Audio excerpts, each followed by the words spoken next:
It's so amazing to be in this room with such inspired individuals. To reflect on this question, what does it actually take to launch a concrete project? And many of you probably know this because you've started projects within your communities and you've probably faced many challenges of your own. And I think at the heart of it, it starts with a sense of passion, a sense of commitment, and an idea. But young people often face challenges. How do you turn those ideas into reality? And young people need the tools and support to do that. So what we've learned and what we provide is sort of two major things in order to address that.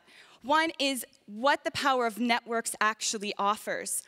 And you'll feel this as you're here in the room. It offers a scope of the possibility.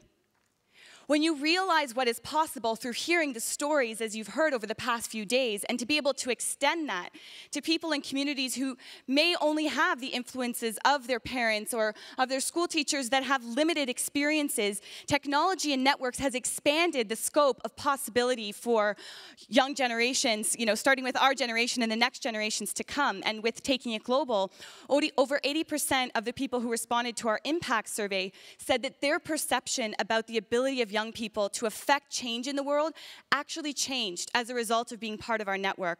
So people's perspective on the possible changes. And the second area is networks can provide concrete tools. We offer the Sprout e-course and the Pearson Fellowship for social innovation. And so it's designed to help develop the tools and the skills that are necessary to really launching a project. Skills related to planning and designing and connecting and evaluating. And alumni of the e-course can apply for a grant and they receive mentorship opportunities. And this is really amazing. 100% of our e-course alumni say that they've increased their skills as a result of taking the course. So we can leverage technology and networks in so many ways. And we think about the massive issue of youth unemployment. It can really only be tackled through creating a culture of social entrepreneurship. And that's why I'm so supportive of this whole conference and being here with you today. Question would be, how could projects linked to gender beneficiate from this kind of initiative?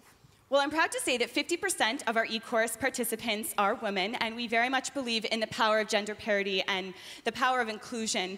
And also, as we think about the world's population of women, and young people need to be part of decision-making, young women need to be part of those opportunities. We do have lower numbers in Africa, and we really focus on the role of mentorship.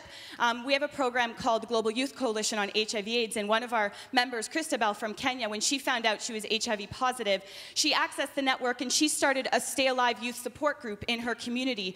And so really to support young women and looking at the issues of prevention and discrimination.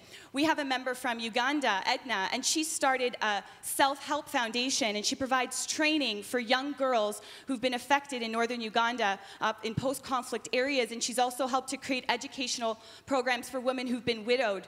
And so women's empowerment comes through education. We also have a young man, Pankaj, from India.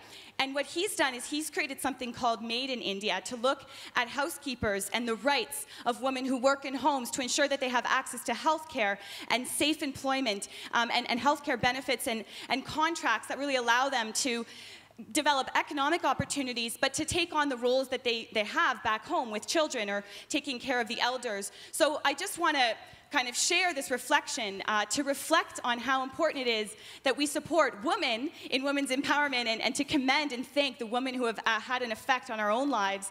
I think every day I give gratitude for the women who I'm in touch with, whether it be through my own mom or through people that I've met at conferences such as this that have inspired me, but also to give thanks to the men who recognize and value women as equal partners. Thank you. And before we end, would you like to share with the delegates a concrete recommendation about how they could tackle these issues?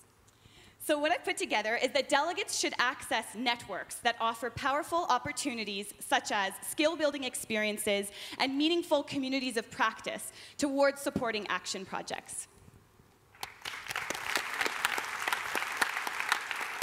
Thank you very much, Jennifer.